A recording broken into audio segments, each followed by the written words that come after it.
and a prior commitment I didn't want to be late for. You ain't gotta take it that way. I had fun with you, but like I said, I got shit to do. You gonna call me later? Maybe we can have drinks or something. I left the bathroom, re-entering the bedroom of the suite in search of the rest of my clothes. Or something, huh? My schedule is packed. But I'ma hit you up as soon as I can, aight? Okay, because I want you to meet my brother and my son. They're both huge fans, and maybe we could catch a movie or something. It was my turn to sigh. What part of "my schedule is packed" did she not get? And damn, why was she trying to introduce me to her folks when I just met her ass last night? I swear, you'd think a 47-year-old woman wouldn't be trying to move so fast. Shit.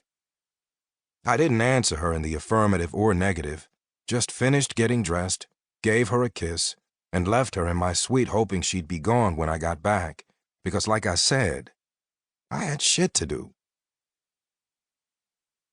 I stood on the sideline and watched the horde of 12 and 13-year-olds dribble balls, joke around, and mostly gawk at me despite the fact that I was standing right next to my boy Polo, who was damn near 7 feet tall, a big Shaquille O'Neal-built nigga who was always wearing a mug, although he wouldn't hurt a fly. I guess it was because I was new to the area and my team, or maybe because, damn, she fine, Polo muttered under his breath. Look at her booty. I followed his line of sight to her.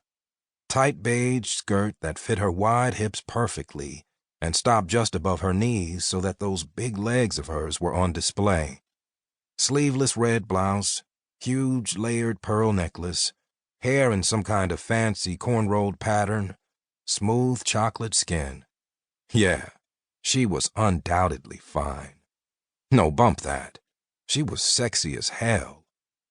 Nevertheless, I turned to him and shrugged. She aight.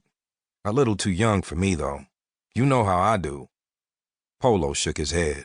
Yeah, I remember back in college while the rest of us was trying to get with the cheerleaders and those fine-ass sprinters, your ass was always sniffing in behind some professor. Or one of those cheerleaders' mamas. They were all fine. Polo laughed. I will never understand you. And her? She older than us, ain't she? I mean, she don't look it, but she gotta be. Like I said, she ain't old enough for me. I like my women seasoned. She's salt and pepper, maybe a dash of paprika. I like 'em with salt, pepper, paprika, Old Bay, garlic powder, Goya, motherfucking lemon pepper, cayenne pepper, and some Mrs. Dash. And she ain't thick enough either. Plus, you already know. Mr. Logan, I'm so glad you could help us out with the program. Her voice interrupted me.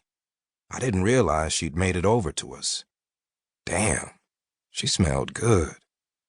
Polo nodded, licked his lips, and gave her a smile that I guess was supposed to be seductive, but definitely wasn't. Call me Polo, and it's no problem. I love the kids. She returned his smile, and I couldn't take my eyes off her mouth. Her lower lip was bigger than her top lip. I bet they taste good as hell. And Mr. McClain, I want to especially thank you for agreeing to help us out. I know you had every reason to back out of this commitment, and no one would blame you if you did, she said. I raised my eyes from her lips to her upturned black-brown eyes. It's all good. I made a promise, and I don't break promises, Ms. Hampton. I'm looking forward to working with these kids, and I'm honored to get a personal thank you from the center's director. She blinked, and her eyes softened a little, losing the apprehension I had initially seen in them. I figured it was the least I could do since you are volunteering your time here. Well, let me introduce you gentlemen to our boys, and then you two can get to it. Thanks again, Mr. McClain. Polo. No problem, Miss Hampton, I said. You got it, was Polo's response. I watched as she walked away. Okay, I actually watched her ass walk away.